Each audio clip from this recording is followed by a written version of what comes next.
Now, this is interesting, isn't it? When you have a guest that causes so much excitement, it causes someone to almost crash their car. Hi, Nihal, says Jane Hart. So excited that you have Adam Lambert on the show. I nearly crashed the car. Please tell him I love the live album with Queen and also his solo album, Velvet. Hope to see him at concert next year. Lots of love, Jane, who is in Cambridge. But, of course, we can't see any bands at the moment. And in a parallel universe, Queen would have now just finished a European tour, including 12 nights at the O2. It's all been rescheduled, fingers crossed, to next year, but there's a new album out this week. It's number one in the midweek charts, and if it continues to sell as it is selling, it'll give the band their first number one album in 25 years. Adam, welcome to the show. Thank you for joining us, sir. Oh, thank you so much for having me. How has it felt not being on stage? Because I see it's obvious to all how much you enjoy being on that stage. Yeah, I mean, I think after the first month of lockdown, that was sort of the shock.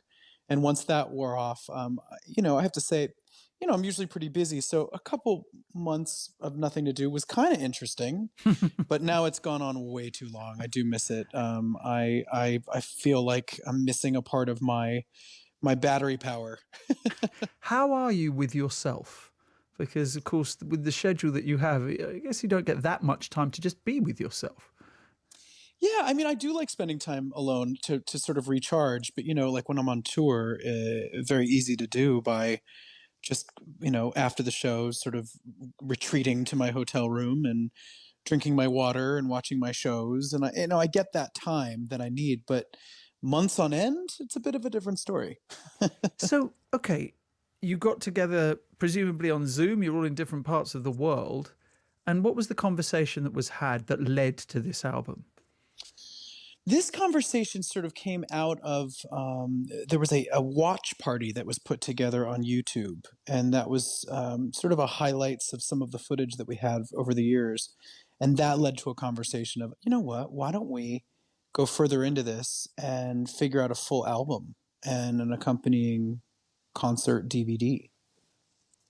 And how do you begin to choose the performances from the particular venues? Is it the ones that immediately come into memory, or you have to go over and over and over footage?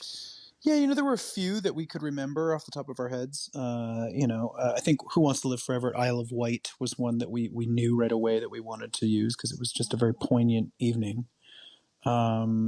And other than that, we actually had our audiovisual guys that are with us on the road. They sort of helped narrow down a selection for us. We told them which songs we were looking for. They gave us some choices of what they felt like was good footage and good audio.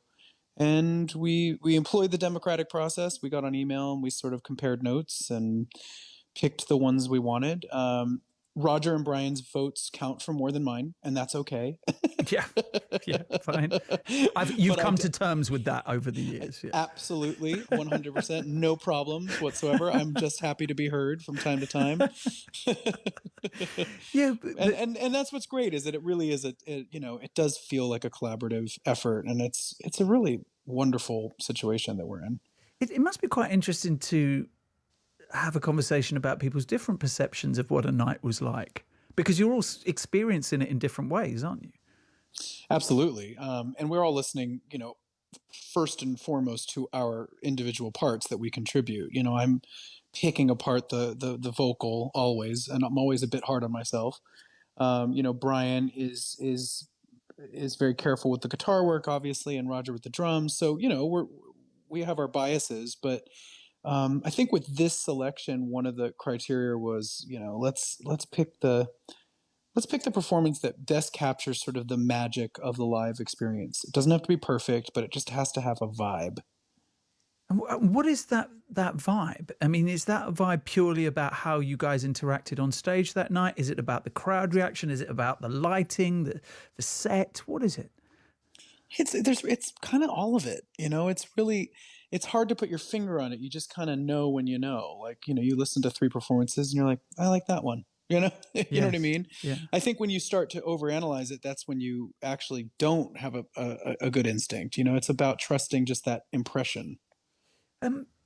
I mentioned that, if this album stays at number one, as we all hope it does, then it will be the first time in 25 years that the Queen has had a number one album. Are you That's guys wild. all right? Were you any of you guys aware of that?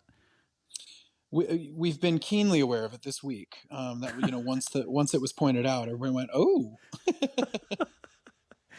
And what will that mean if it's number one still this weekend? How are you guys going to get together and celebrate? You're obviously not going to get together in person, but how are you going to Well, celebrate? we did get together in person last week. I'm actually here in London right now. So we and I got tested and then isolated for a few days, so everything was safe.